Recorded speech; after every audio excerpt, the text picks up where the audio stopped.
You've helped prevent the consumption of over 300 million single-use bottles. However, it wasn't always smooth sailing. I'd be guessing we probably would have had $400,000 to $600,000 of debt. We went to work and created this insanely good Kickstarter campaign for stainless steel. And it did 1 million in pre-orders and revolutionised the business. We did things to try to grow the business and create brand exposure that were a little bit unconventional. We've known each other since we were 3 or 4 years old, so we work extremely well with our backs against the wall. We had no money coming in the door, so we came to the decision that we're going to have to let go of our entire team. The only regrets I have in life are things that I didn't do. I mean, it's easy to say now at almost 40 with a family and a mortgage, but like at 27, I don't think it's really ever taken a leap, is it? It's just try things. A constant conversation for us is how do we maintain this really design-led brand but scale commercially? Where do people go wrong in these negotiations, and how can they better position themselves to have a better chance of success? I think most founders go wrong by... This episode is brought to you by Wix Studio. Here at the Agency Podcast, we're building a community and we would love for you guys to be a part of it. So we would love to hear from you. What are you enjoying the most? What would you like to see more of? And what do you think might be missing? Drop a comment, make sure you subscribe. And now, on with the show. Jonathan, welcome to the Agency Podcast. Good to be here, man. Take me into that, because Memo Bottle at one point in time was just absolutely meteoric. You guys were everywhere. I remember seeing the ads. I remember seeing you in the press. I remember seeing articles about it. You had partnerships humming. You were, a design-led brand winning awards. How did it feel to be at the helm of Memo Bottle? We started with a Kickstarter campaign, 2014, and we had no expectations going into that whatsoever. And it blew up sort of overnight and went viral. We thought that we might be able to do 500 bottles potentially, and we ended up selling 14,000 or something, 300 grand in sales, and calls from the Oscars, including the Oscars gift bags. It was just this crazy, crazy adventure. It launched us into this crazy life where we were traveling all over the world and we were stocked in amazing stores, Urban Outfitters and things like that. And it's just like all this stuff that you don't even dream of really when you just start thinking of a concept. What were you most proud of up to that point in the business? One of the things that we found most amazing was we were having conversations with our customers, which was really rare at the time. Like just being able to get real-time feedback around how your products were changing their lives. And, these are water bottles. You don't really think that you're changing people's lives when you're creating a water bottle, but I guess the design of it allowed people to carry water more, and we were hearing that, it was changing their lives, and just starting to see like the impact on people's lives personally when you're having those conversations was pretty awesome. And then from the business perspective, obviously coming into this and thinking about, this is a side hustle together with my friend that I grew up with and went to school with. And I understand that like he's very design led and you're very kind of like numbers and, strategically led. And here you guys are teaming up on this thing. And then before you know it, it's going absolutely viral. Yep. Was there anything else in the business that really sparked something in you that you felt like, whoa, I wasn't expecting to be living a life like this? Like what was a moment of pride where you're like, holy crap, like we've built something pretty significant? Pre-Memo, I was working at a financial consultancy in Boston. We got put on a job at a stock exchange listed business that was based out of Cleveland because what had happened was the finance team all went in on a Powerball ticket, and there was about 20 in the finance team, and the fucking Powerball ticket got up and they all just quit their job the next day. Yeah. You weren't in the... So we had to go in as a consultancy and try to steer the ship on this business. Had no fucking idea what we were doing. We worked every single day, weekends included, for 6 months, like 100+ hour weeks. And like that's at the same time when we launched. So Jesse and I were working on Memo Kickstarter campaign in the background. So it was almost like when this Kickstarter campaign went live, it went viral.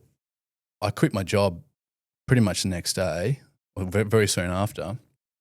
And it just launched us into this lifestyle that we'd sort of dreamed of, and setting up this setting up Memo Bottle from then on was almost like a breakaway from the corporate shackles and run a business the way we want it to be run, with adventure and excitement and impact and design led. I feel like we were really making a bit of a difference. So I think that was the personal love and drive for us at the time. Not so much how big can we build this thing. At its absolute height, like at that point in time, like take us in your mind, like what were you experiencing? What were you thinking? What were you feeling at this height before the global pandemic? We came back to Melbourne and we had made the decision that it's time to just knuckle down and start to push. We actually did a small investment raise to go out and do a big trade show tour and just bring on a heap of distributors and retail stores and things like that. So again, I guess this is when it sort of started to peak, and we went off, did a tour around the world of international trade shows, absolutely killed it. So went to New York, Paris, Frankfurt, all these amazing trade shows, onboarded hundreds and hundreds of retail stores. And the nature of the trade shows is you're taking orders, but you're not collecting cash. So you're taking them on a piece of paper. You're not taking cash or fulfilling them just yet until you get home and sort it all out at the office. But we got back to Australia and one by one, every single order was cancelled. Must have been a period of maybe 1 week. 80% of our revenue just dried up. All of our retail stores closed. Lockdowns were kicked in. So in 1 week. Yeah. So at that point in time, the business was heavily retail-centric? Heavily. Okay. Yeah. So then what percentage of your business at that time was retail-centric? We weren't even doing paid ads back then, 2020. we ran for 4 or 5 years without doing paid ads. Wow. Yeah. Okay. So it was all organic. Hype, organic, in retail. The whole world closes like that, and then 80% of your revenue gone. Gone. Yep. We had no idea how we're going to bounce out of that because we had no real exposure to what the business looked like outside of what we've been doing for 5 years. We had no money coming in the door. 2 weeks later, after we got back home, we went for a walk along the beach down in Melbourne, and we came to the decision that tomorrow we're going to have to let go of our entire team. And at that point, it wasn't huge, but maybe six staff. And we woke up the next morning and JobKeeper came in, which just like kept the lights on in the business, gave us a little bit of breathing room to try to work out how we get ourselves out of this shit. And it just led to a complete breakdown and recreation of the way that we run the business. We just rolled up our sleeves and just got creative and hustled and pulled in free media that, other brands weren't doing, and just like little concepts that kept the money coming in just enough to stay alive. And then we worked on a big plan to get us out of there, which was the big stainless steel water bottle launch. And that pulled us out of there eventually, which was wild. Yeah. You had a relatively stable business that was scaling and paying overheads and all the rest of it. What were you blind to at that moment? Our product is very aesthetic. So it turned heads. We were very good at onboarding new customers, acquisition, and we're mainly referring to B2B here because that's what we were doing predominantly. Extremely good at onboarding, except then we had no retention. We just onboarded stores and just assumed they were just going to keep reordering. We didn't. And like so many lessons have been learned here in the new way we run Memo Bottle, but no focus on in-store displays, no focus on education, how the store clerks are going to be selling. No, there's none of that kind of stuff. It was just like place an order and then assume that we're off to get out there and sell it. Yeah. So that was one. There are so many things that we were blind to at the time. Cash flow, stock forecasting, stock levels, and how that impacts your business from a cash flow point of view, hiring, and just bringing someone on and hoping and assuming that they're just going to work out the role before you actually work out what the role is and create it. There's so many things, man. There's been a lot of lessons over the years. During all of this happening, you guys were scrambling for cash, from how I understand it. And in these predicaments in a business where you're kind of scrambling, you got to get thrifty and you got to find a way, like, how do we pay the bills? Like, we got 6 people we got to pay, we got investors we got to keep happy.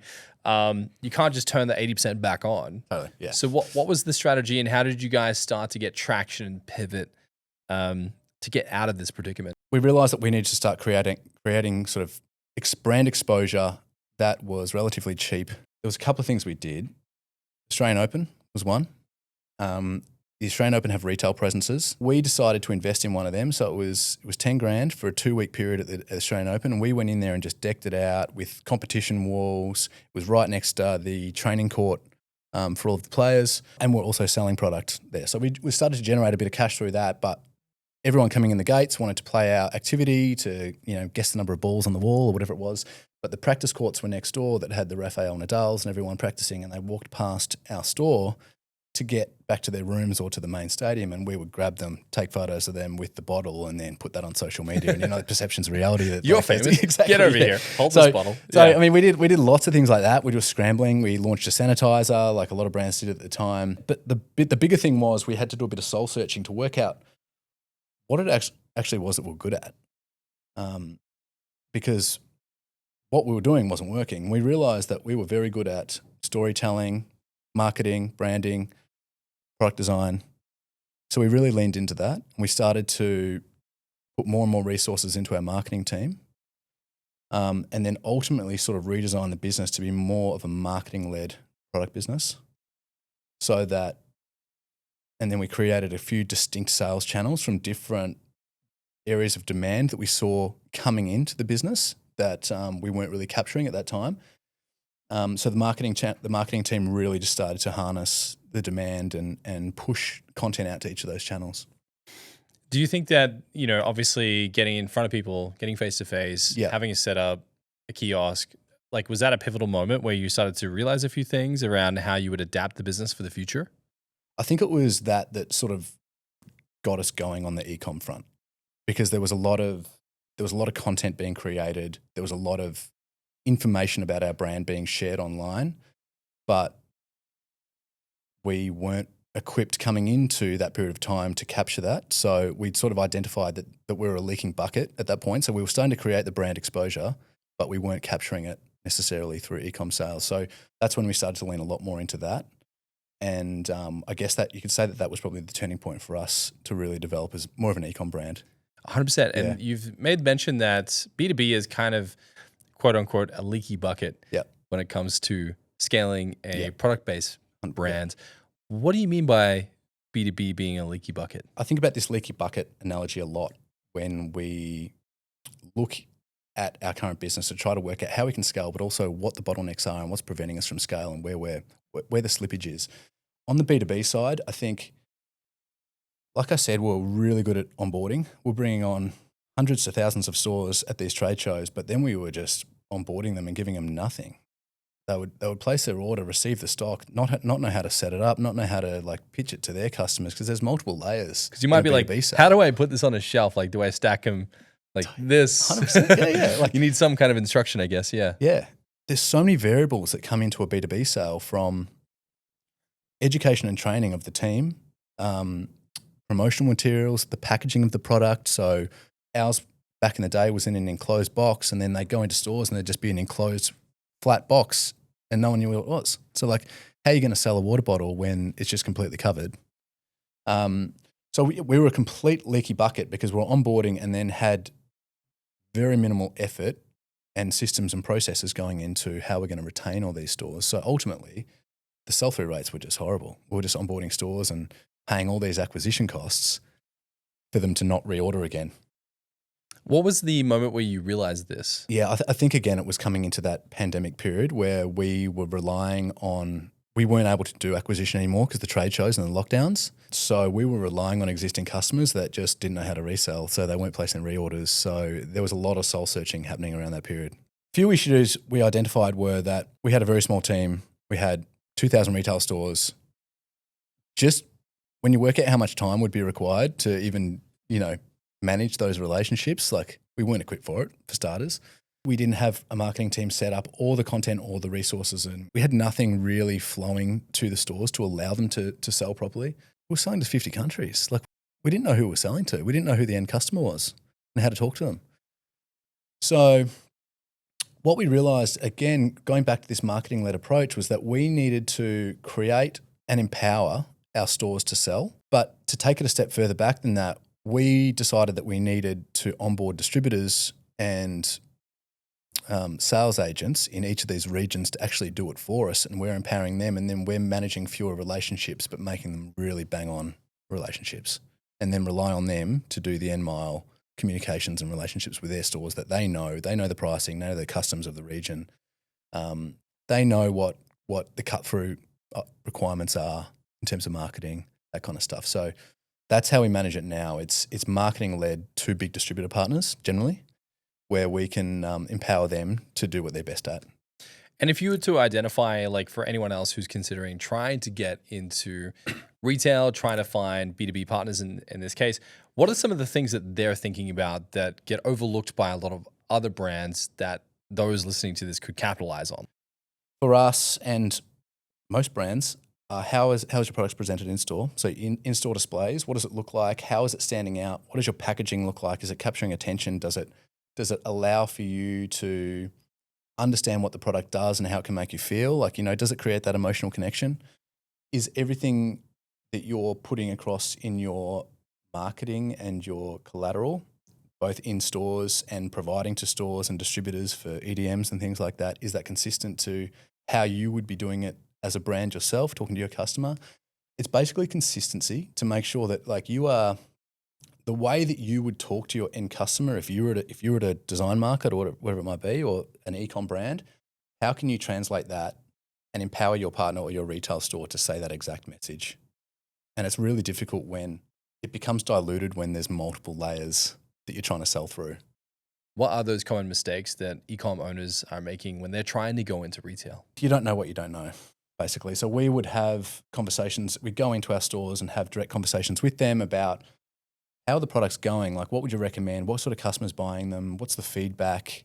That kind of thing. When we talk to our distributors, it might be pricing discussions. Are you overpriced in the region? Do you need to reconsider your pricing strategy in certain regions rather than others? It could be operations, and your products might be arriving damaged, and you've got no idea until you get that feedback. So it's definitely having the conversations. So much of it as well is just talking to other brands. Or we didn't do that when we were young. Like I don't know what it is, but I think like we would have saved so much pain and time if we just went and asked people for help. I think that's a big one, It's right? a massive one. It's a big one because I'll be on calls on occasion. Like I don't do a lot of the onboarding like I used to for the agency. So for those listening, we have a branding agency with about 40 people. And I used to take a lot of the calls myself. And you would have someone who's like kind of early days in e-com, and you try to give him any feedback from any alternative perspective. And it is a little prickly because they're like, man, I've spent 6 months to get to this point. I built my website, I built my brand, I've done the packaging. I don't want any feedback. I know what I'm doing. Yeah. Like there is that resistance. What is that for people that you think makes them so drawn to having outside opinion or to bringing people in to support them? It's stupid, isn't it? If you've got the chance to sit down with someone that has done what you are wanting to do or is 2 years ahead of you or has spoken to a heap of people that have done what you're planning on doing, then save yourself the pain. How early did you start to do all your own in-house marketing? We were outsourcing most of it coming into or pre-pandemic when we were predominantly B2B business. The learnings that we took from our pandemic failure, we realized that it had to be like we needed to be, because we were inherently good at those sort of things. It needed to be coming from us, and it needed to be consistent across all of our channels. And that was the only way that we could do that and keep that consistency, was to really build that in-house system. And if a business is at a point right now where they're, let's say, on a shoestring budget, and they're trying to, scale and get cash flow and adapt to the market, is there a risk of trying to bring in-house marketing in too early? There's many ways you can do this. We brought on a part-timer offshore initially just to help with graphic design, and that sort of got us started.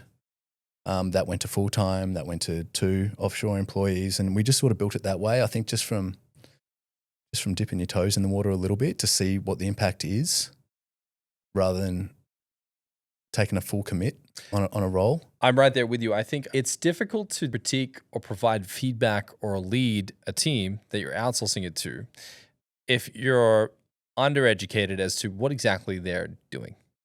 And how would you know good or bad if you've never done it for yourself? I've said this to people before, which is, you can't conduct that which you cannot teach. So if you're a conductor of an orchestra, you don't know percussions or drumming, like how can you know good or bad? How do you know how to tell them the tune? How do you know how to tell them to play to the right beat? So if you're outsourcing your marketing performatively to another company, what's the risk of that?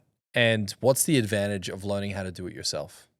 I think it's probably two things. I think it is communication gap.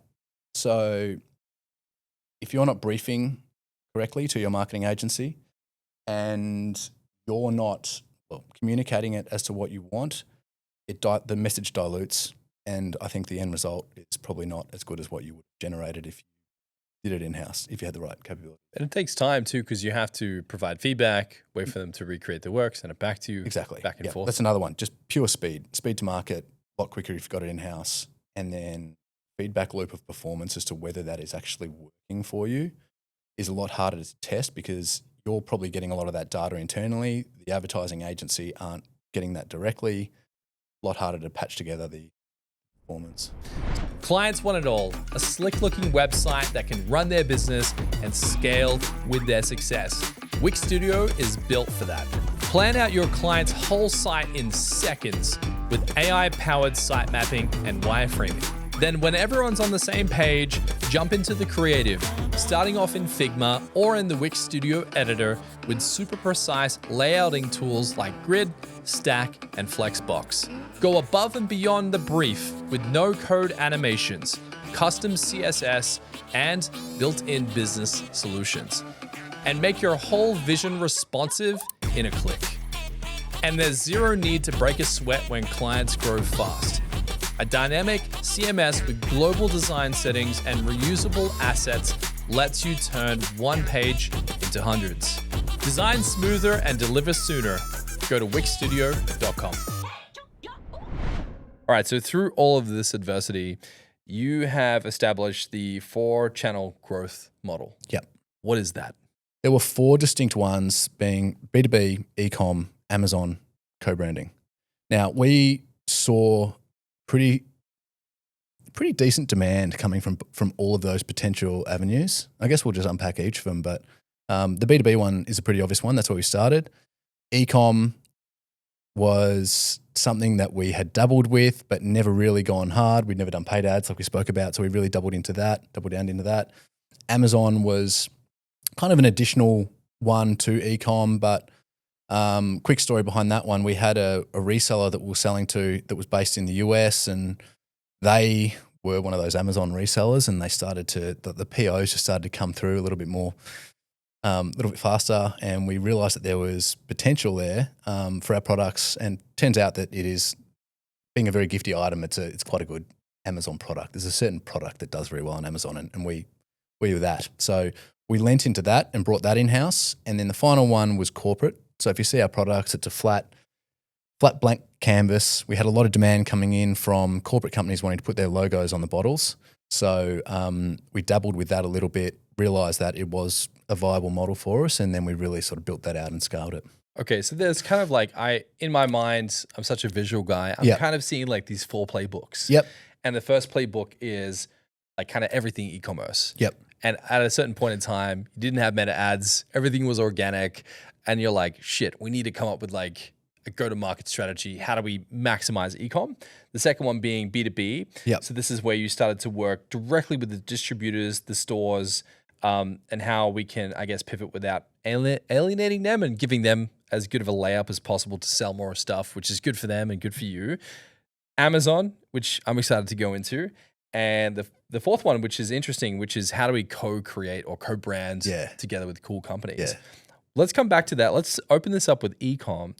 On the e-com side, your first attempt in scaling paid ads left you guys in debt. Like, what happened, dude? And then how did you solve the e-com strategy? It brings back trauma just thinking about it. I mean, so let's imagine we're opening that book and it's like, these are the things you should not do. Like, what are those things? So many lessons were learned. We had no ads experience. We onboarded an agency to run ads for us. You tried to outsource it. You like, we tried to outsource it. We made the mistake of not really understanding the process ourselves, which again, like lesson learned now.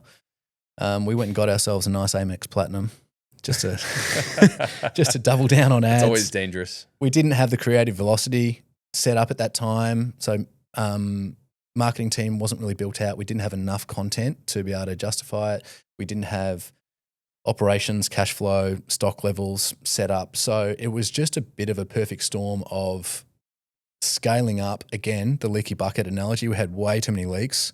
And as soon as we started to scale, things didn't go well for us. And I'm an accountant, so I'm sort of ashamed to say this, but like I didn't understand the e-com scale mentality and numbers. What do you mean by that? Like, what is that?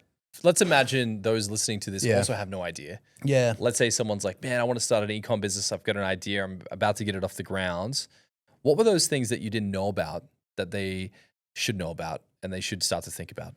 I guess at its basic form, it is just understanding, getting clarity of your business, where you're currently at and being real about that. And then understanding your numbers, man.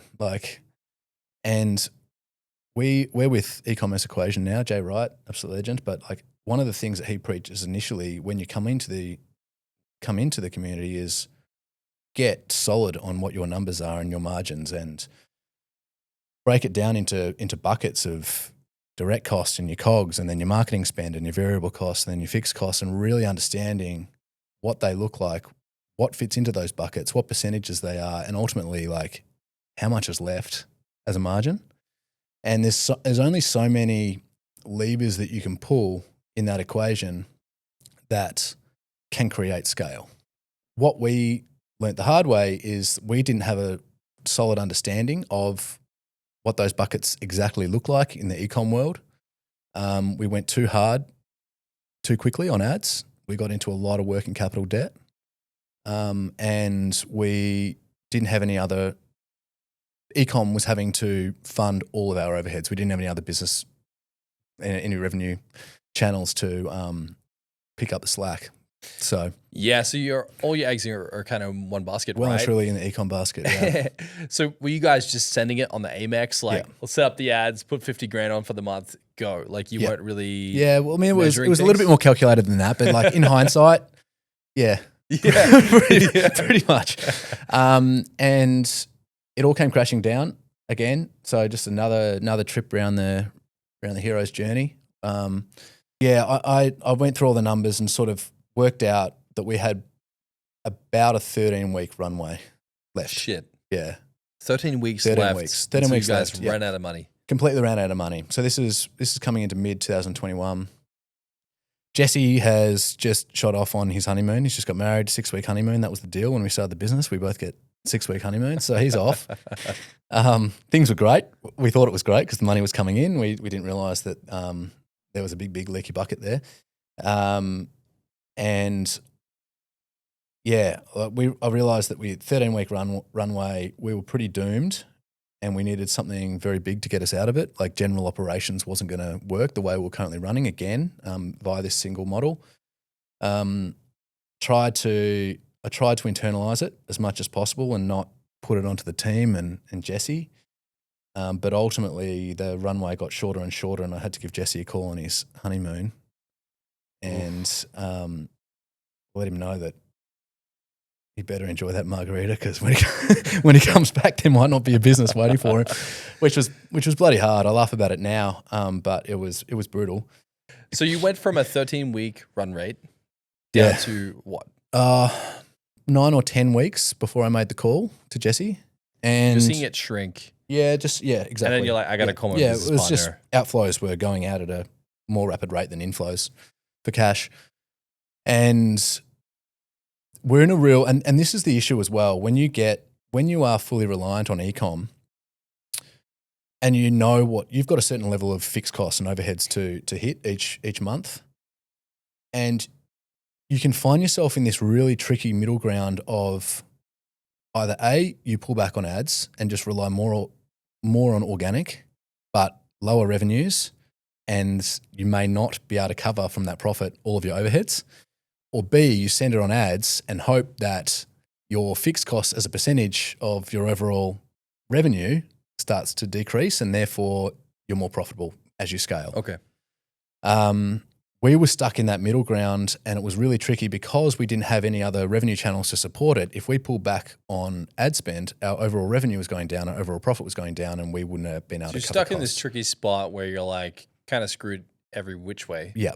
Yeah. other than the situation you're in, which also sucks. 100%. And you can't really get out of that. You can't just send it on ads unless you have the leaky bucket fixed. Or an Amex. Well, the Amex just intensifies all of that. But yeah, like we weren't set up operationally, and we weren't set up like creatively. So we dwelled on it for a short period of time, and then it's just roll up the sleeves and solutions focus. Like, how do we don't have a choice. Like, let's just focus on what we can control here. We had been working on a concept, and Jesse and the design team had been working on our stainless steel range for quite a while. It was nowhere near there, but we had, at that time, it was just our plastic, our Triton bottles. Right. So if you want to hold this up for yeah. the viewers right now, this is the plastic version of your product. This is the Triton bottle, yeah. So it's got the silicone sleeve on it. Just remember, like, at this point, we were 7, I guess, years old as a business. We've been rocking the same product for 7 years. And so not a lot of innovation in 7 years. Nah, not really. Not really. The market kind of caught collapses, and it was like a... So what's new? What are we talking about, you know? Yeah. So, and at the same time, we'd had a lot of... There was an undercurrent away from plastics, like an obvious one. And there was a certain type of customer that would purchase this, and there was a certain type of customer that wouldn't touch it and wanted stainless steel. So we're getting a lot of that feedback directly in our marketing, our social media. So we knew that the demand was there. So anyway, we'd been working on a stainless steel bottle. As I said, nowhere near it. But Jesse came back from his honeymoon. We looked at the runway and realised that we had 6 weeks to create a Kickstarter campaign and do something massive to pull us out of this hole. Can't remember the exact numbers, but I'd be guessing we probably would have had $600,000 to $800,000. $400,000 to $600,000 of debt probably, with not really any clear way of how to pay it back. We went to work and created this insanely good Kickstarter campaign for stainless steel in the space of 6 weeks, launched it, and it did $1 million in pre-orders in 30 days and revolutionized and just revamped the business. Like, not only did it get us out of this cash hole, it revolutionized the business. It created a heap of external demand. And it gave us a heap of breathing room to again sit back, re-strategize, and realize where we're going wrong and what needed to be done, both as founders and people, and the business. Do you think that campaign saved the business? 100%. Did you realize the gravity of that campaign at that time? Yeah, I cried as soon as we launched it. I was very emotional. When Jesse was on his honeymoon, just before, I think it was actually the same week that I called him. So I was the most stressed I'd ever been. But that same week, Gemma and I realised that we were pregnant with our first child. The whole timing of kids and that period of time at Mel Bottle as well, perspective, time allocation, priority allocation, like something just clicked. And so, yes, that campaign definitely saved Mel Bottle, but there was a few things that happened at that same time that completely changed our mentality and the way that we operate and the way that we view things at the business from a priority, like 80-20 point of view. That was incredible. Like, what was happening in your mind at this time? Like, what was that shift for you to go, okay, like, nothing's really quite working right now. We got to change some shit. Like, where were you in your head?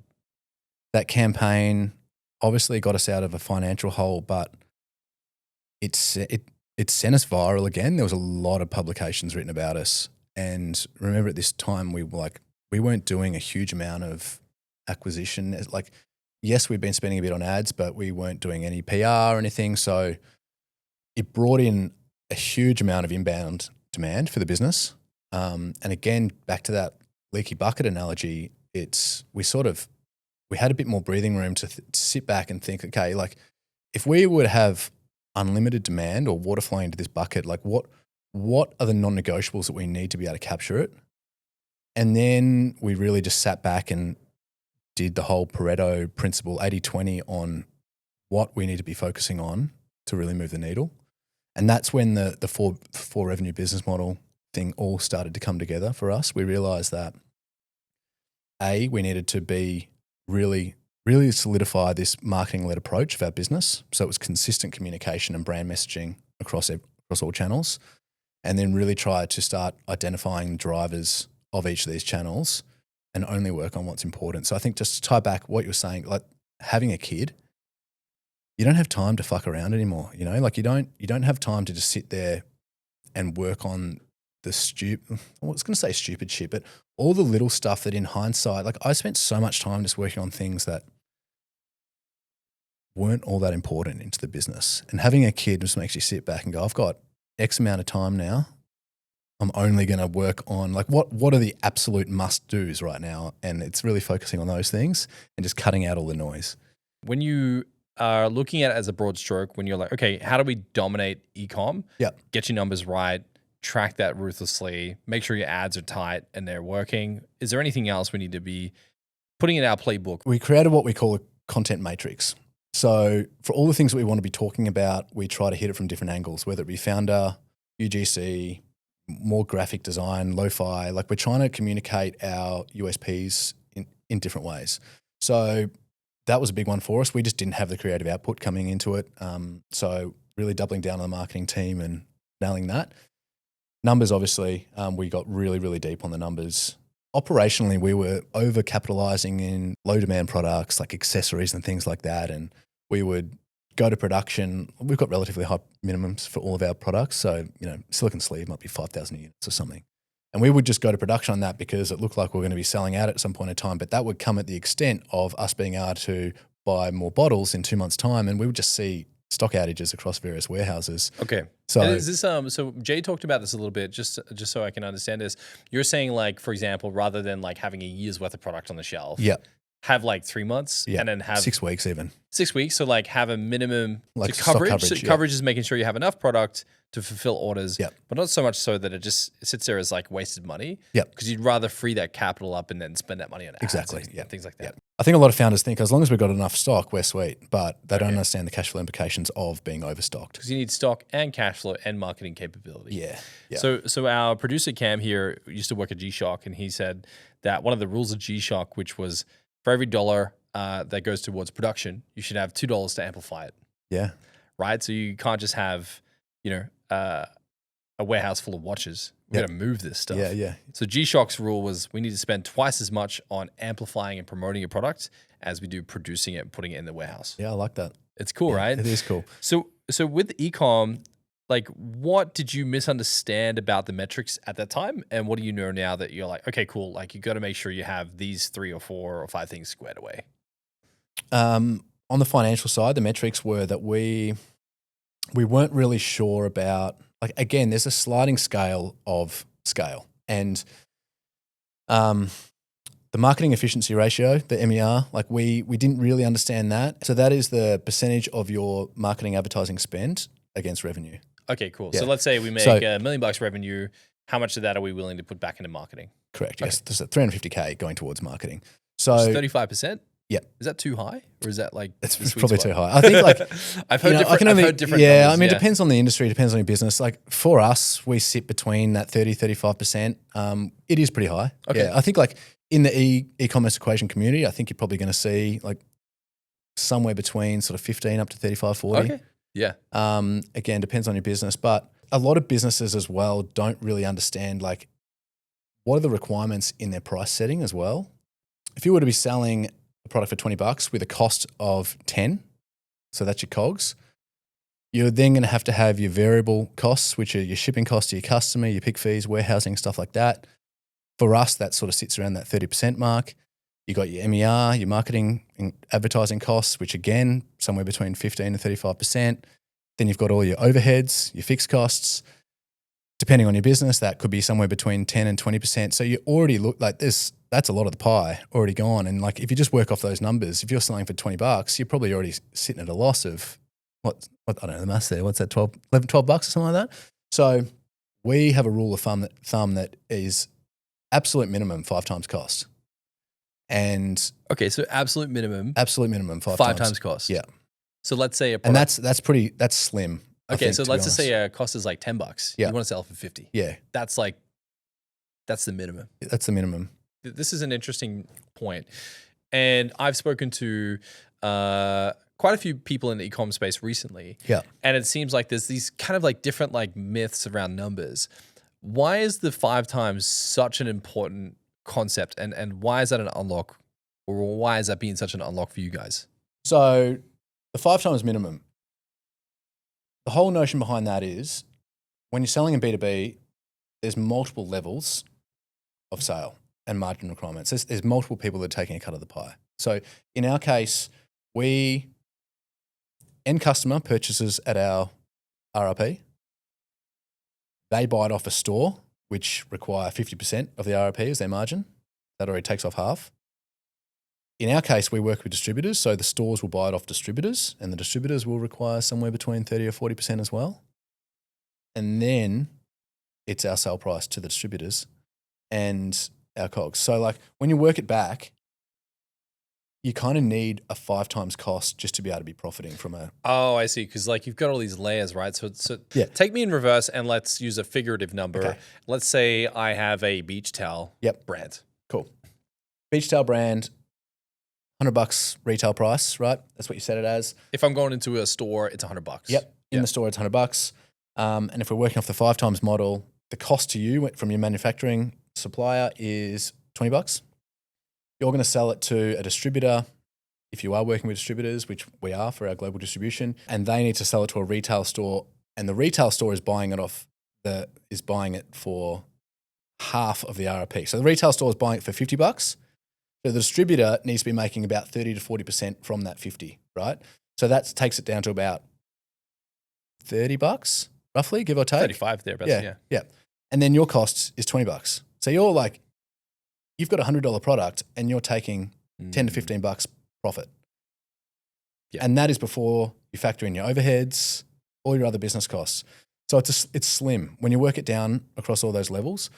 So that's why for us, we work off an absolute minimum 5, but generally aiming for 7 to 8 times cost. 7 to 8 is ideal. Yeah.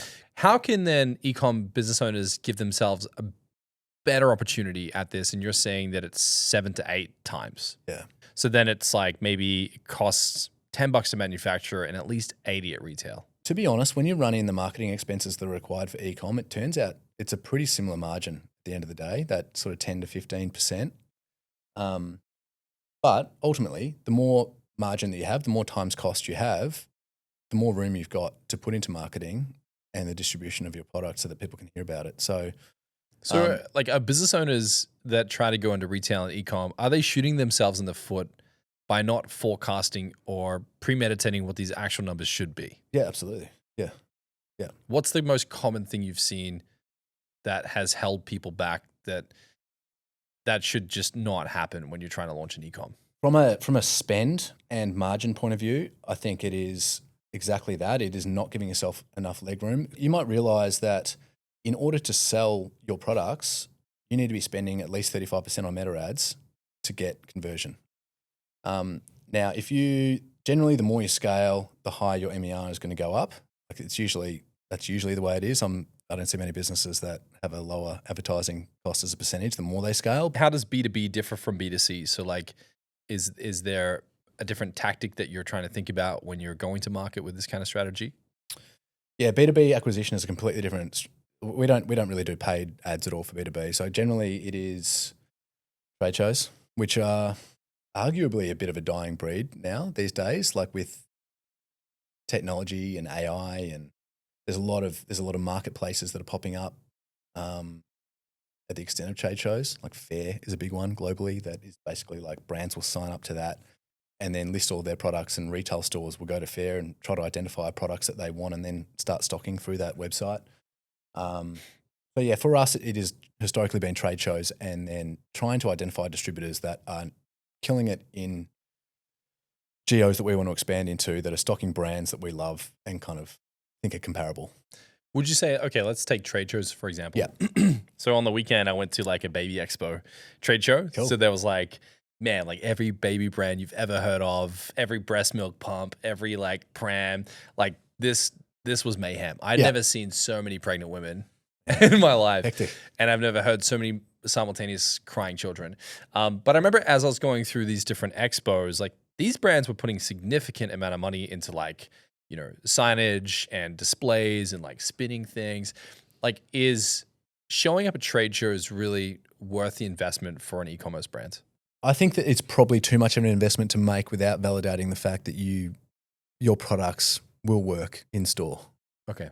And what I mean by that is, I think So skip the trade shows and try to find another strategy. I would skip the trade shows and go grassroots first. What do you mean by grassroots? So like the way we started was, and yes, we were the Kickstarter campaign, but we started into this B2B world because Jesse was backpacking around Europe and I was living in the States, and we had a couple of bottles with us in our backpacks, and we would just go town to town. So Jesse was, while he was backpacking, he'd just jump online and try to work out what the coolest stores were in the town that he was going to next, and we'd just go in there and pitch to the store.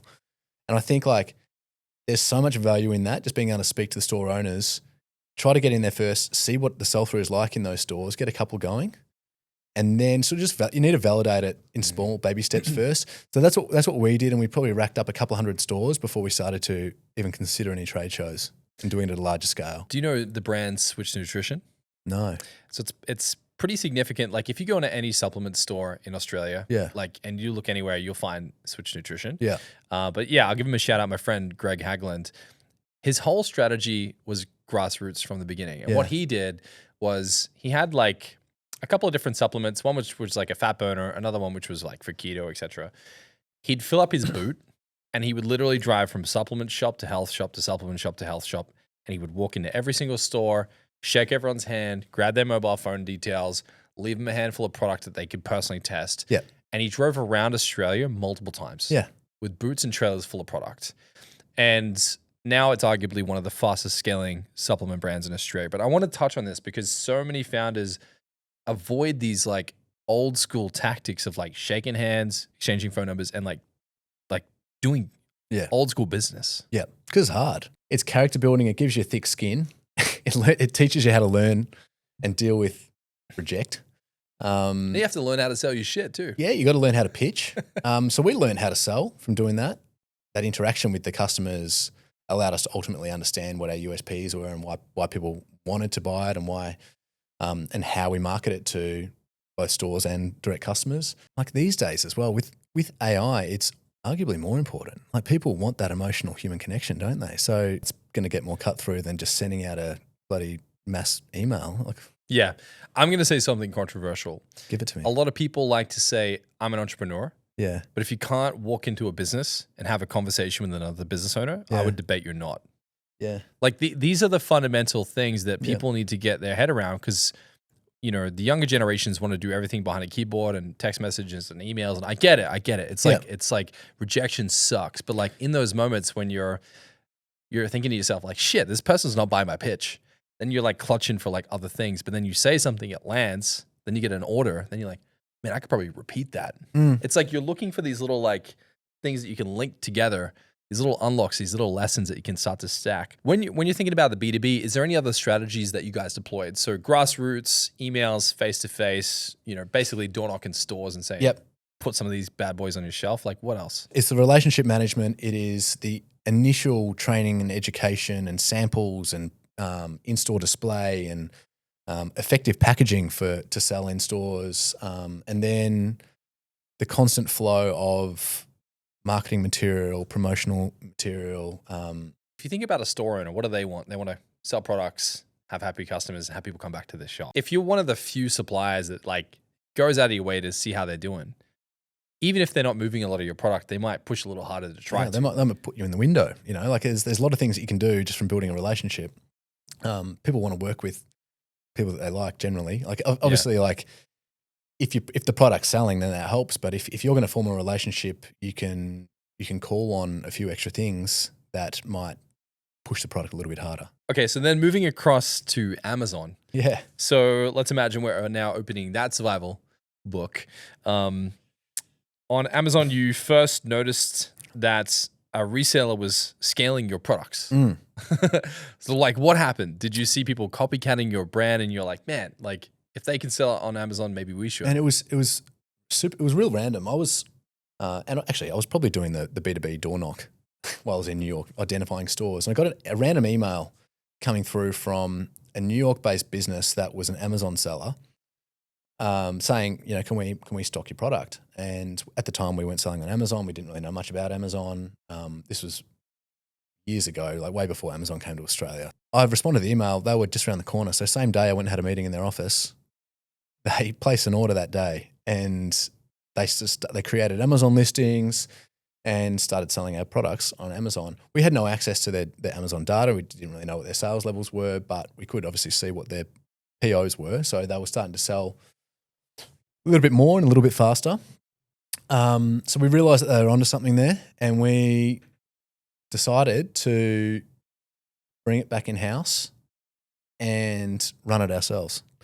And what that took was basically, like, Amazon is a whole different beast, man. It's like, 60, 70% of the US go to Amazon first. It's very different to e-com in a lot of ways, like both in advertising and the setup. Like it's very rule driven in product listing creation, everything. So I think this is an interesting point, right? Because when people look at Amazon, they're like, oh, it's the same thing. Yeah. Right? Like, what's the core difference between Amazon and like e-com, and like how do they play differently? Amazon, I would say, is more transactional, whereas e-com is more of a brand product experience. My experience with Amazon is that the buying pattern of customers are that they'll identify what they want to purchase from social media, go to your website, check it all out, and then go to Amazon because it's quick and easy. Amazon can be dangerous. If you don't play it well, it can dilute your brand very quickly. What do you think are some of the things that you prioritize? Because a lot of people try to make it on Amazon, never get anywhere. Like, what are the key things that people should be thinking about on how to succeed on Amazon? There's a big trust element. Again, it's like generally quick and easy on Amazon. So the more ratings and reviews that you've got, definitely the better. In a highly competitive market where there's lots of different comparable products, I think it'd be a lot harder to cut through initially. It's that we were very lucky in that we were able to rack up a lot of reviews and sales because there was no other real alternatives. How do you manage pricing when, I guess, direct-to-consumer customers expect premium positioning, but Amazon is kind of known for price competing? Like, how do you play that game? It is super important that you have consistent RRPs across all of your channels, or else it's just not going to work. It just becomes a race to the bottom. So in Australia, for example, that bottle would be $50. Yeah. All of our retailers need to sell at $50 as well. It needs to be sold at $50 on Amazon. Now, you can't tell your retailers that they have to sell at $50, and ultimately, obviously, people are going to be doing sales campaigns and Black Friday, so you kind of just need to eat it a little bit. But we're constantly monitoring that, and if there are any standouts that are always below our pricing, then we'll just let them go. The competition on paid ads is another big one. So that's a negative. So again, when you've got 1,500 retail stores, there's a lot of those that are doing Google ads. If we've got 500 retailers in Australia, but all selling our A5 Memo Bottle, and they're all doing Google ads and bidding for the keyword Memo Bottle, then the Memo Bottle keyword goes up in cost. Right. So our marketing efficiency ratio for our e-com sales is getting more expensive because we're effectively competing with our retailers. You're creating your own enemy. Yeah. Yeah. It's tough, man. Yeah. Okay, now moving into co-branding. So with co-branding, you identify corporations like Spotify, Bentley, and other big brands like this are wanting to become customers and collaborate with you guys. Yeah. How did you initiate those types of conversations with such prominent brands? I'd say that this was the biggest unlock for the growth of our business, co-branding, over the last couple of years. This is the biggest in terms of how it impacted our business as a whole. Okay. Yeah. And again, this was sort of that period of reflection where we were like sitting back and trying to work out, from a financial point of view, was it viable? Like what were corporate businesses expecting to pay for in the promotional product market? And a lot of that stuff is pretty cheap and dirty, So are our products actually going to sell at a high price point within that industry? That was the first thing. So validating that and our margins, and then working out if we could actually do it and set up that. And then once we've worked out that, so doing a couple of small test orders, how can we actually do this at scale? And that was at the time the main hurdle for us.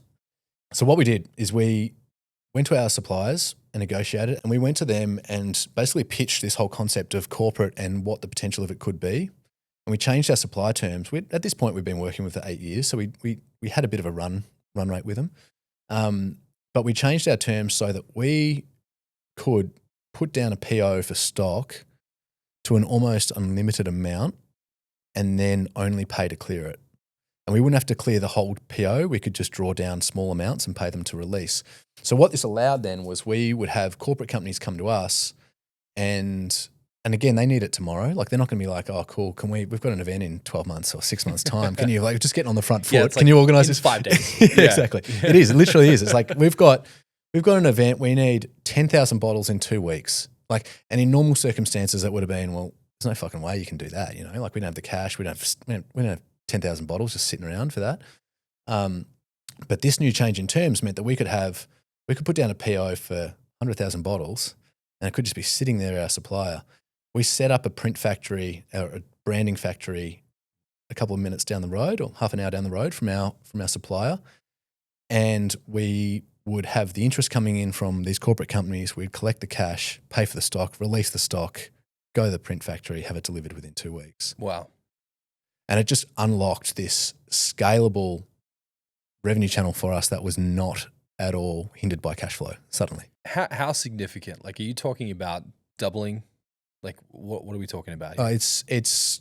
I mean, we've only been doing it for 2.5, 3 years, and it's already 30% of our revenue. So 30% of your revenue is with co-branding. Yeah. Who was the first brand that reached out that wanted to do a significant order? I think it started with a couple of the university ones, Okay, for O Week and intakes and things like that. that's clever because it fits in the backpack. Yeah, exactly. And that's a big customer demographic for us, the students. So that worked. I think there's a big US company called ServiceNow. They were one of the first ones to do a multi-thousand unit order. So that sort of kicked us off. Majority of it is inbound as well. We don't do a huge amount of business development on the co-branding side. So, but we probably have a couple of hundred of the leads come through each month from amazing companies we've worked with. Okay. Bentley and Spotify and Meta, and yeah, it's pretty incredible. So how do you approach these partners? Is this all reactive, like you get inbound inquiries and then you deal with them, or are you also proactively trying to go out and source more of this? Bit of both. Yeah, a bit of both. Yep. So we'll create a hit list that we want to be approaching, and then a lot of it is inbound. A lot of it is word of mouth from previous customers, but it works extremely well from a halo effect point of view because, like, I mean, in reality, these are the kind of transactional orders with these large corporates, but we try to treat them as partnerships from our own social media, like creating a perceptions of reality a little bit. So create a halo effect around it. So Memo Bottle's working with Bentley, Memo Bottle times Bentley. Their marketing team probably wouldn't allow that. But again, just trying to put a megaphone on a lot of these things has worked really well.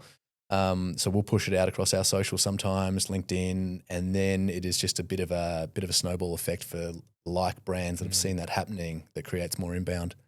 Okay, cool. So then how do you leverage that? So like when you're negotiating these deals, what does the price metric look like in that case? Are they paying retail? Like, how do you negotiate in a way that doesn't offend them, that doesn't blow the deal, but also gets people, it's a win-win for everyone? It's a different game again for co-branding, for corporate.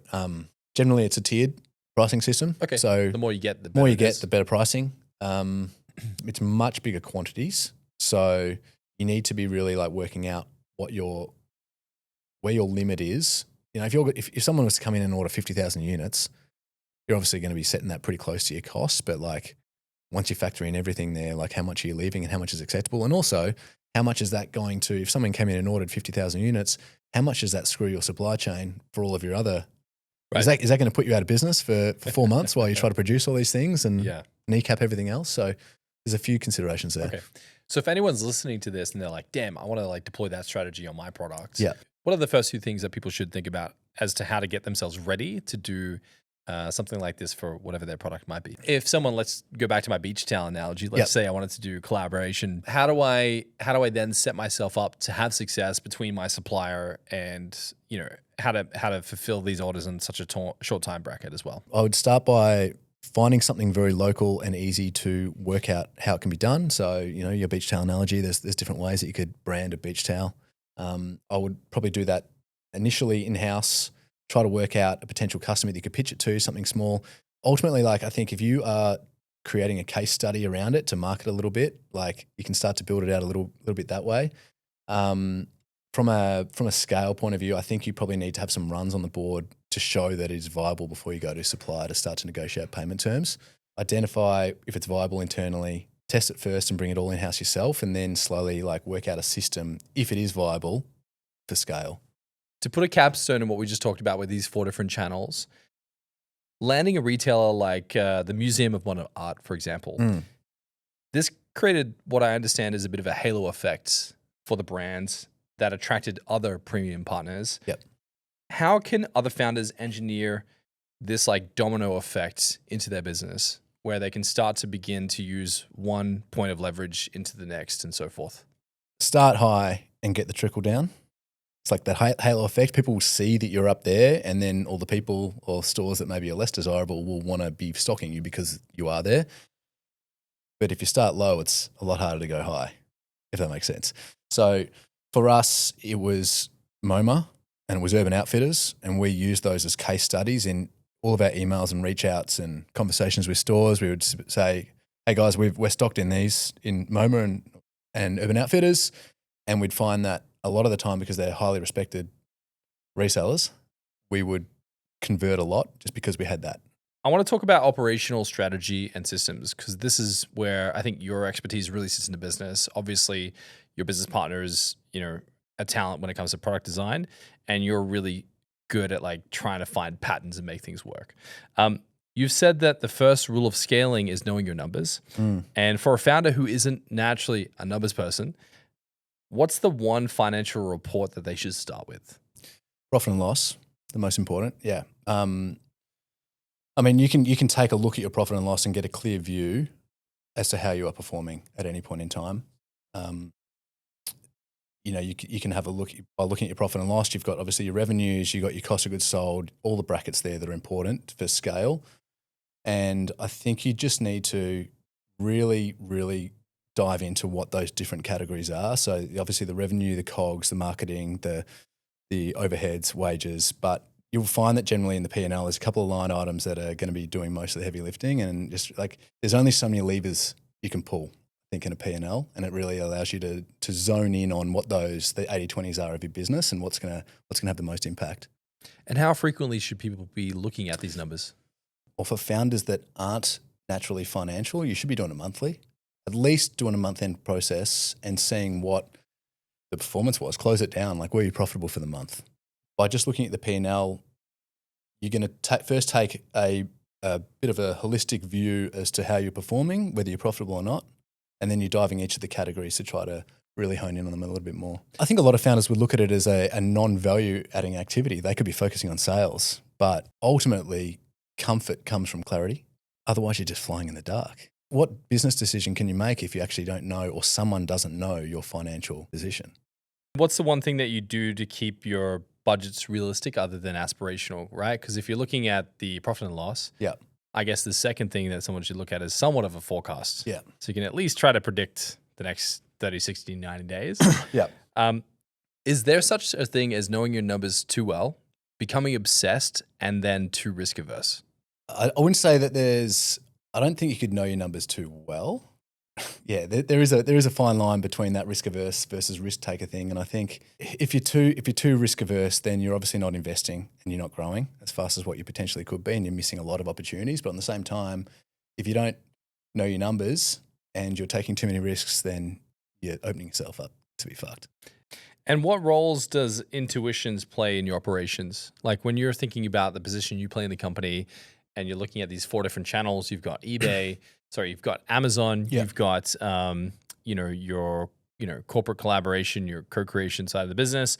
Then you have like B2B and then e-commerce. How do you make sure that when you are getting a gut instinct that it's not something that's going to derail the business? Yeah, I think it goes back to the whole testing phase first. So a lot of the initial concepts that we consider at Memo are probably gut feel, either gut feel or conversations with similar brands or what we're seeing in the market.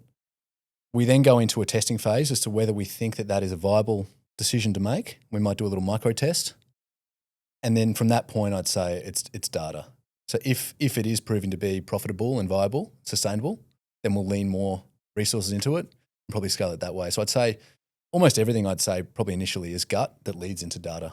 Some of the levers you've talked about in the business is cash flow, equity, and debt. Yes. How do you see these as levers, and how can people start to change how they think about these? Growth can really only occur if you've got capital. You need to be if you're a product-based business, you are either have huge margins which allow you to reinvest into stock, which is more gradual growth. Otherwise, for the rest of us that aren't huge margin businesses, equity, debt, or the final one is like supply chain. So we've dabbled with all of those. I think all of them have their pros and cons. We still do have a little bit of debt. We've definitely gone down the equity path as well. Ultimately, I think the best way for scale, if you can get there, and like the most risk-free approach is to optimize your supply chain and negotiate your terms with your supplier. I mean, that's the biggest unlock. And that's what we saw in the co-branding side of our business. I've spoken to founders that are close to us that have been able to have negotiations that have allowed them to get 30, 60-day terms from their supplier, which means that they're actually selling before they have to pay for their stock, which means you basically, cash flow. There's no cash flow limitations. With debt, obviously, debt comes with risk. You've got the interest. Equity comes with giving away a little part of your business, which may one day be worth a lot. So you kind of just need to just weigh up what's important across all of those things for you. Now, when you think about supply chains, as you said, that's the singular best unlock that you found. Where do people go wrong in these negotiations, and how can they better position themselves to make sure that they have a better chance of success and not getting into debt and so forth? Yeah, I think most founders go wrong by not asking the questions in the first place. We've gone into supply negotiations thinking that we're asking the world for something to then be told, yes, we can have that. And we're like, fuck, we should have asked for more, What's the craziest thing you've ever asked someone? Well, I don't think we're there yet. We're gearing up for some pretty crazy requests. But at the time, we thought the terms that we're on now were wild. I mean, that's allowed co-branding to scale the way it has. Like for a supplier to hold hundreds of thousands worth of stock without receiving money. I mean, yes, they have it as security until we pay them, but still, it's a big risk on the supplier. But in the last year, I've had conversations with big Australian businesses that have been able to negotiate terms that I didn't even think possible. Like what possible supplier would accept that sort of thing? So I think the first mistake is like, don't ask, don't get. And then I think the second one is, again, you just don't know what you don't know. So having conversations with other brands that have done it really, really well, just to gauge and get an idea of like how that has unlocked certain scale for them and why. And then try to align that with what your current setup is and what that potentially could create for you.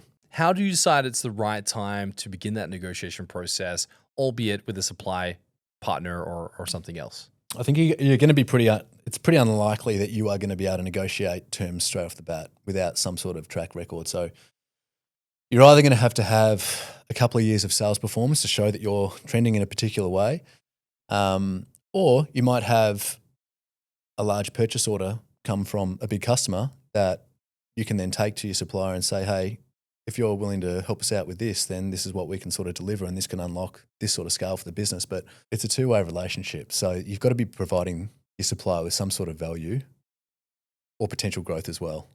And what are some of the things that suppliers typically hold dear that people don't think about? I think a lot of suppliers are more price conscious than payment term conscious. So I think that is one of the biggest unlocks for e-com brands particularly. I think a lot of founders go in from a margin point of view and really trying to bring down those cogs and reduce and negotiate lower prices. But when you line up the potential of what the scenario could look like, if they were to go in instead and say, hey, can I get 60-day terms, maintain pricing as it is, that could create a positive cash flow cycle that is unhindered. Right. So don't try to trim their margins. Try to, shrink down or speed delivery up. Speed up. Yep, exactly. Speed off your cash conversion cycle. So leverage on speed, Yep. leverage on, timelines and negotiate everything except price. Yeah. I mean, that's one strategy. So what are some other things people can do to like speed up the process? Like if I'm trying to scale my towel business, for example, what are some things I should be like really trying to negotiate with my supplier? Let's say I've got a track record, I've got some receipts, and I really want to bleed out the best outcome. What should I build? A couple of things come to mind. So similar to what we did, you could have your supplier produce stock and hold it rather than you having to place an order each time and wait for it to be produced. So They could be producing in advance, hold stock, and then you pay to clear and ship it out. One big thing for us that has moved the needle a bit on our e-com side of things is previously we were placing production runs, POs for our suppliers, anywhere between 8 to 10 weeks to produce, and then you've got to put it on a boat, which takes another 4 to 5 weeks. So we sort of had 3 to 4 months there of a production cycle before we could actually sell to customers. So the way that we've sped that up is by producing in advance, similar to what we spoke about before for co-branding, and having stock sitting at our supplier at any time. We pay to release. We've also set up a 3PL in China right next to our supplier that services globally. So what we can see now is that it's always going to be cheaper to ship from local distribution hubs. We've got 3PLs all around the world. So we've got one in Melbourne, LA, UK, Netherlands. We'll sea freight out to all of those locations because it's cheap end mile shipping to the customer. But in the event that we run out of stock at any of those locations, we switch on our China 3PL and we continue shipping. Whereas previously we're stocked out for 1 to 2 months while we wait for the new sea freight to come in.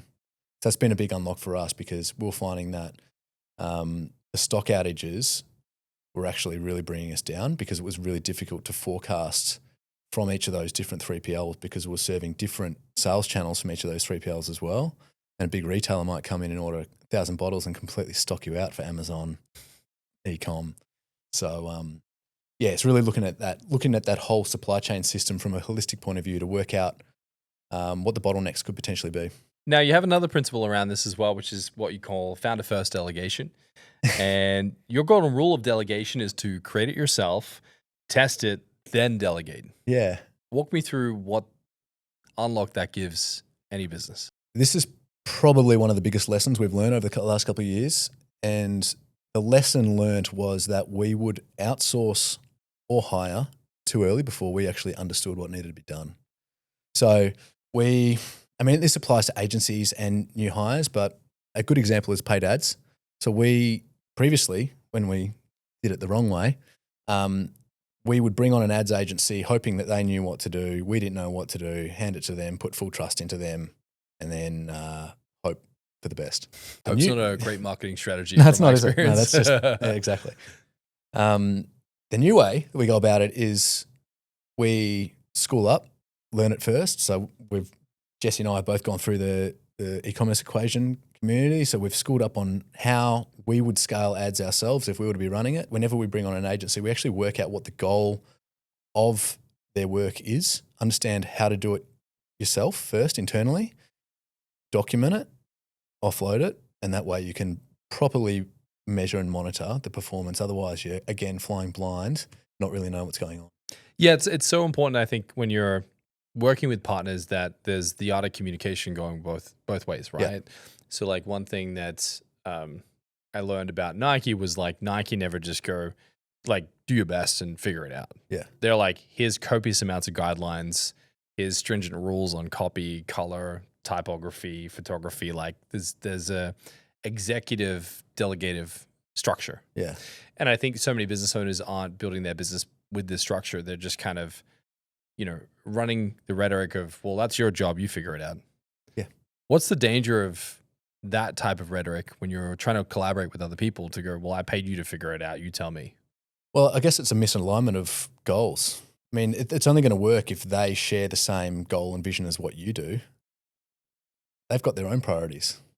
How do you know when it's the right time to then go from like trying to do it yourself to then delegating it to someone else? We kind of look at it from almost like a consultative point of view, like almost look at it from a management consulting lens. Like we feel like we'll go in, work it out, build it out, document it, and then delegate it when we feel that is a process that is ready to run, and then we'll put our attention to the next project. I think that's the way we look at it. So once we feel that it is ready to hum and we've communicated it properly, we would then pass it on to either a new hire or an agency to do that role. Yeah. And then with system design and scale, like you talk a lot about how important it is to create systems and structure and around your teams. Yep. People can often look at these things as like maybe the enemy of creativity. What's your thoughts on that? Yeah, I could see how people would say that. I think that there is a certain amount of creativity that can be squashed by efficiency, especially when it comes to the marketing and creative side of your business. From a commercial lens, it's very hard to scale a business unless you're a well-oiled unit with systems and structure and strategy. What we have found internally is that we create all of those systems, but then create a buffer for that creative space or that deep work. So it sort of sits within it. You're allocating time for that. Can you give me an example of what that might look like? Yeah, so we were trying to drive projects faster. And we felt that we just needed to be quicker to market with some of our campaigns. But we were squeezing them to the point where the campaign creation itself was being jeopardized because we were trying to push a deadline. So what we instead do now is we'll create a brief, say this is the end goal, this is commercial goal, this is kind of like creative director will come in and say this is what we want it to look like, this is the timeline, but in order to get this done to a A+ level, we need to factor in X amount of time as a buffer for that creative deep work to actually happen to allow us to move to the next step. Because you need a little bit of room to explore concepts. When you're just running this machine and wanting everything to go as fast and efficient as possible, it's very easy to overlook some of those things that are arguably the most important steps. Jesse and I realized that we were spending so much of our time just in the day-to-day that we weren't spending enough time sitting back and having those big discussions around what the brand could be, what strategy. So we're actually now blocking out Thursdays, 4 hours, 5 hours, that is purely just strategy, where we'll sit in a room together and work out, we'll prep for this time of the week and throw in certain projects that we think might need to happen, or we'll sit there and talk through bottlenecks or where we want to get to. Like it's an open session for us to really explore those bigger theme things. That I think that's the first thing to go, isn't it? When you get busy, you start to just like really push out that deep work stuff. Yeah. But arguably the most important time to be slotting in.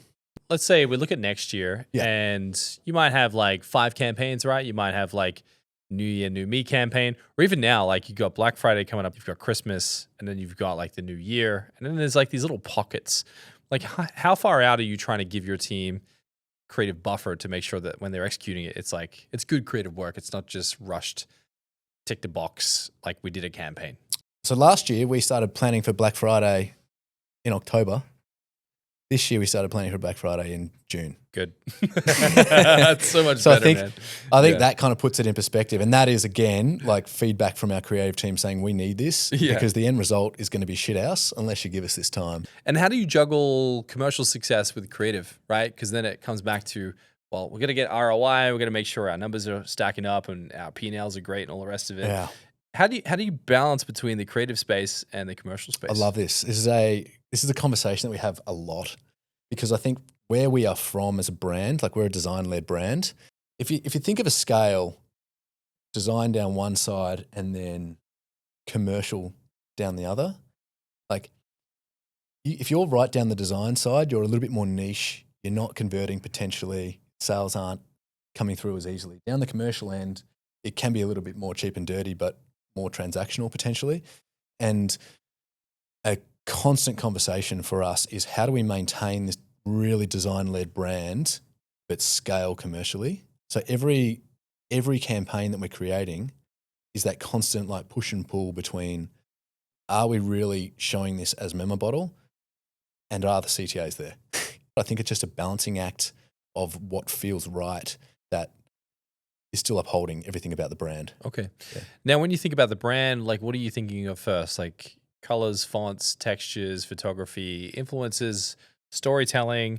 How do you guys really, I guess, put the Memo Bottle brand together? Like what are the key ingredients you tend to lean on? Well, the way that we launched the brand through Kickstarter meant that we've always been community driven. So we've done 6 Kickstarter campaigns now. Even our equity raises have been crowd-based equity raises. Cool. Yeah. We are very much community focused. So a lot of it comes through engagement with our customers through social media and email. I think there is a certain design aesthetic to Memo Bottle that is quite unique, and that a lot of that comes from the product itself. There's that paper orientation and flat shape to our branding that makes it unique. The USPs I think are also unique that no other brands can really associate with. There's the design to fit element. the next phase of Memo is to be like upholding all those things, but a little bit more bold in the way that we brand and communicate. How do you feel that your brand's being too safe? The last 12 to 18 months, before that, we weren't doing any founder-led stuff. So I think it was Memo Bottle speaking to customers without really having a solid personality. I think like we've really tried to tap into that more to work out exactly what Memo is and how we speak. And I think a lot of that now comes through like the content from Jesse and I as well as founders. So in our communications, I'd say it was too safe. In our graphic design, in our text, like it was always a little bit too curated. There's a great quote from David Ogilvy, and he says that the best copywriting is conversational. Yeah. And he said that if it reads like copy, write it again. You know, when you read a paragraph, you're like, someone's just writing this for the sake of writing it. Yeah. He's like, it's such a simple thing, but like, how do you get out of that bucket or that bubble where you're like, I'm just writing copy? Yeah. He's like, death to writing copy for the sake of copy. Like, have a conversation. Yeah. When you say community-led, like, what are things that people can do to be more community-led? How do they have better conversations, and how do they better interact with people to then improve their products and their business? The obvious one is just social media and engagement on social media and talking to your customers. We have a product testers group, and we'll put out emails and say, hey, we're thinking about doing this. Well, can we select a few of you to try out our new products and give us feedback? That same group in our community we'll put out surveys that will help us inform what the next direction of products are going to be. There are so many ways you can manage community. I think that it all probably just starts with not being a faceless brand and being a personality yourself and just talking to them as if you are talking to a friend. I want to understand this, like the brand orientation for yourself is like design led. Yeah. It's exceptional, gorgeous design. When you're attaching narrative to that, like what's been beneficial to you guys when you're communicating through these Kickstarter campaigns and you're really trying to get people to buy into the vision? Like what has that stickiness been for you guys? We have two angles at Memo. So we've got the design convenience angle, and then we have the sustainability impact angle. And I think to your point, what you were saying before is that whilst the sustainability side is a very important part of our business and it really drives us as individuals as well, to market with that as a primary is probably just noise to the customers because there's so many other companies that are trying to claim to be sustainable to customers. So, and that's not what we're about anyway. We don't want to be ramming that home. So instead, we lean with the design side as the primary, and then once the customer is interested in the product, it's like that's a really nice little add-on. It's a USPs in terms of like, what does this product allow you to do and feel? So it's like this product allows you to be on top of a mountain carrying water that you wouldn't have been able to carry otherwise because it fits in your pocket. You know, like all it's things like they're trying to sell that. It's trying to sell that emotional connection as to what this product could allow you to do. To get them in the door Which initially. is the convenience, the capability, something I couldn't have done before. Exactly. Yeah. Yeah. So you're saying if you have a product that genuinely is a one-of-one, you know, you can lean into it a bit further. You can. But if it's something that sits in a category of similar products, you really got to lean into something else. Yeah. You've got to find some sort of USP that separates you, differentiated from the rest. If there's any kind of final words here, like I guess lessons in reflection, when you look back at this journey, the good, the bad, the ugly, everything that kind of came with it, even, you know, some of the challenges you're facing now, what's your advice to those that are in the middle of a tough season in business, and how should they start to plow forward? I would probably refer back to the 80-20 principle, I think is such a massive one. So Pareto's law, for those that don't know, is basically 80% of outputs come from 20% of inputs. So it can be applied heaps of different ways. It could be 80% of your revenue comes from 20% of your customers, or 80% of your headaches come from 20% of the issues. Jesse and I talk about the 80-20 all the time, and we apply it to all sorts of problems at the business. But I think what has really helped is just identifying the noise, and which is that sort of the items that aren't delivering the value, and really trying to identify what that 20% is and just honing all attention into that. So I think that's a really big one, both in life and business. I guess the whole premise of this show is to help translate tactical skills so people can apply them for themselves. And a question we'd like to ask everyone is, you know, when you think of taking agency, What does taking agency mean to you? A couple of words come to mind straight away. I think clarity is a big one, because you first need to have clarity of where you are, where you want to be, before you can really work out what needs to be done. I think control and impact the results rather than handing it off to someone else. And I guess ownership and empowerment sort of comes into that as well. So I'd say across those three sort of words, ownership is taking, like removing that victim mentality and sort of taking ownership for what is required of you, and empowering others around you to take ownership as well for what that end goal is. Yeah. And I think that's a journey. You don't know how to drive. You got to learn how to drive. You can either work it out yourself, or you go and find people that have done it before you and get them to teach you how to drive. And I think that's like one of the biggest lessons that I've learned is there's a lot of people out there that have done exactly what you're doing or trying to do, and just go and ask them. It's a fast Everyone's way to happy to become a help. better driver. Totally. Yeah. Learn from others before you. It's been a pleasure. Genuinely mean it. Like, what you've created together with your business partner is exceptional. I'm a huge fan. I've been following you guys for years, and it's been a pleasure to see the business go through all of its different seasons. I'm excited for what's next.